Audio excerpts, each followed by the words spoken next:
Hello everybody, welcome back to Sophisticates by Mary. For this video, this is just going to be a shorter little video. I'm going to show you how to make unicorn horns, ears, and eyes. Now this is a trend that's been around for a while and I don't see it going anywhere yet. And this is more kind of an entry-level beginner's way of making these horns and all the other details a little easier. So if this sounds like something that's interesting to you, stick around and we'll get right to it after the intro.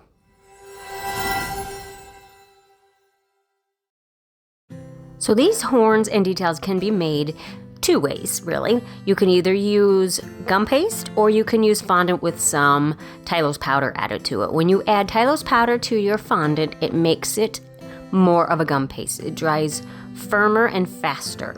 So a little easier to work with things that need to be basically gravity defying, like a long unicorn horn.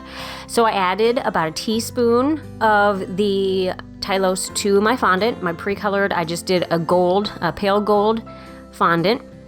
And what I'm doing is I'm rolling this out into I don't know what you would call this, a snake with tapered ends and a little thickness in the middle. Now this is a little trick, an easier way to make these. Now you're gonna bend it in half, put the two ends together, use some piping gel just to put along where the two pieces meet to get them to stick together. Now pinch it together without pinching it too thin and hold on to the tip of it a little lightly and twist the bottom.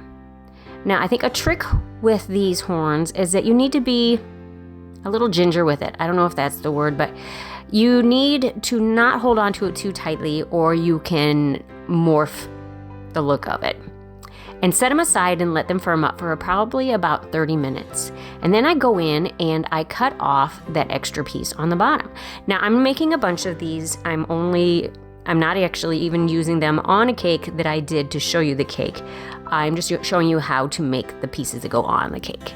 So I'm going to brush with these skewers with some water. Now these have been firming up, like I said, for about a half an hour so that you can work with them without denting them and misshaping them. As you see, when I pick it up, it actually holds its shape, but it would wilt after, maybe 30 seconds or so. So as I'm sticking this in, I'm pushing them in and twisting. Now you don't need them to go all the way to the top, you just need them about halfway in.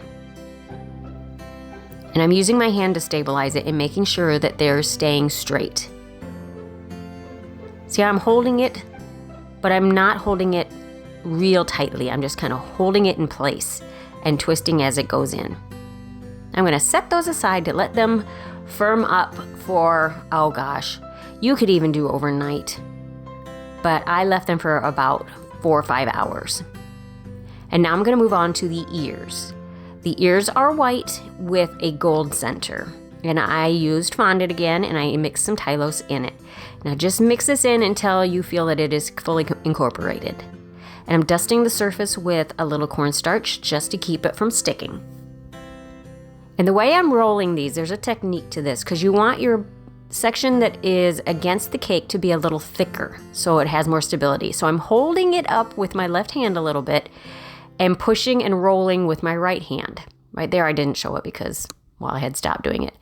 But anyway, I'm using heart cutters to make the shape of the ears. Not the entire heart itself, but just the pointed end. See there, I'm showing you how I'm holding it at an angle. And I'm tapering out the one side. See there, it's a little thinner on this side than on this side. And that part is the part that's going to be sitting on the cake. Now use the one that I already cut to mark where I'm going to cut the other one so that they match. Now these ended up being a little bigger than I needed them to be, so I did go in and I trimmed them down a little bit, and I'll show you how I did that. Now I'm making the center part for the ears. You don't have to roll this out to different thicknesses. This can be just all the same thickness.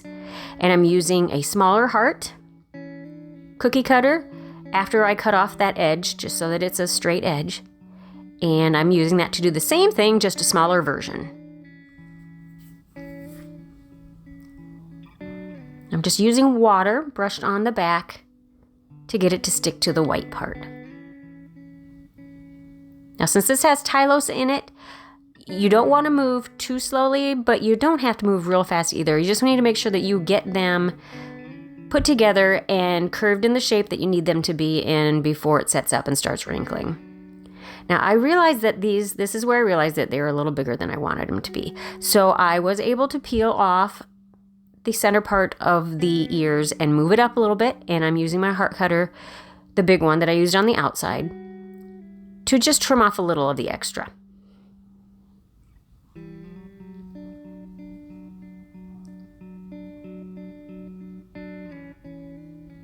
And just using my bench scraper to cut off the bottom part that I don't need.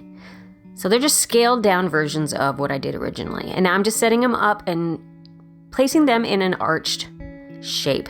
Now, if you did not add your Tylose in there, the fondant would just go soft and wilty on you. But since you have that Tylose in it, they're going to hold their shape at this point.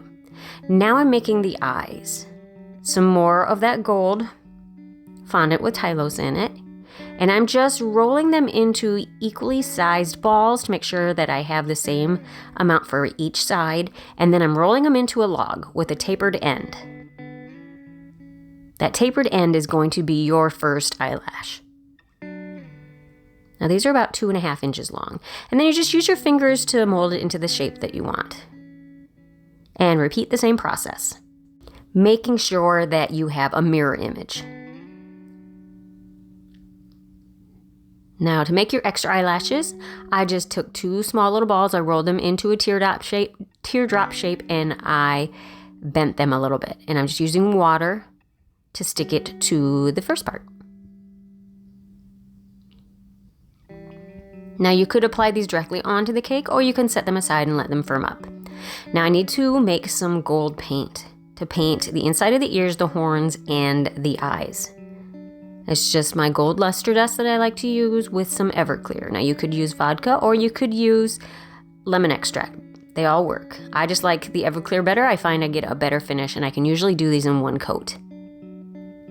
You need it to be thick enough to spread while keeping the intensity of the color, but thin enough so that it's easy to paint with.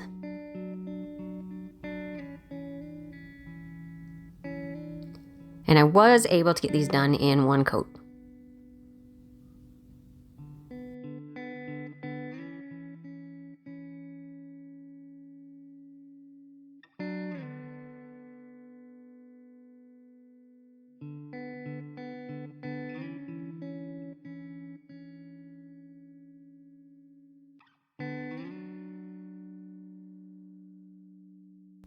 And then do the same thing with the inside of the ear.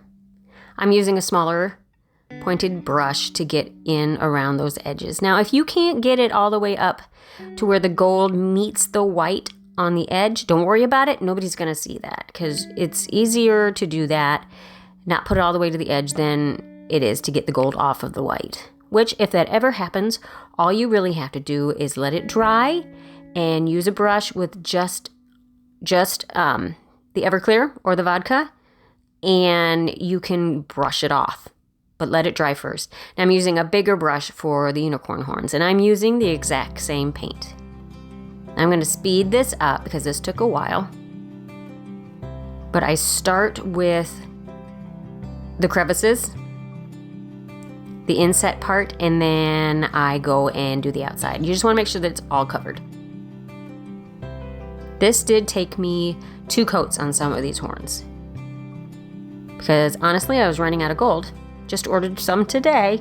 I was running out of gold and I needed it to spread, so I want to make sure I got at least 1 good coat on, and then I went back and I touched up where it needed it.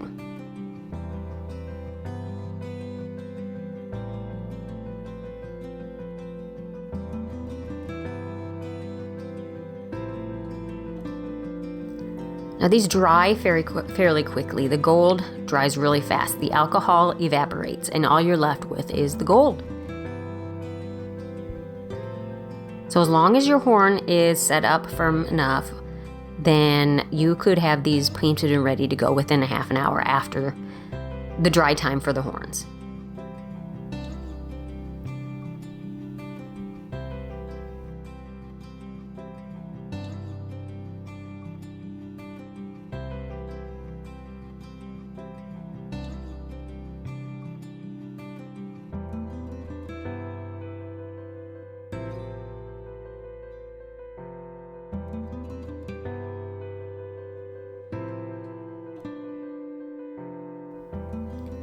I'm going to show you some examples of where I have used horns that I made this way in the past. And the lovely thing about these is you can use the same technique for cupcakes if you would like. I hope you liked it, and if you did, please like, share, subscribe, and we'll catch you next time.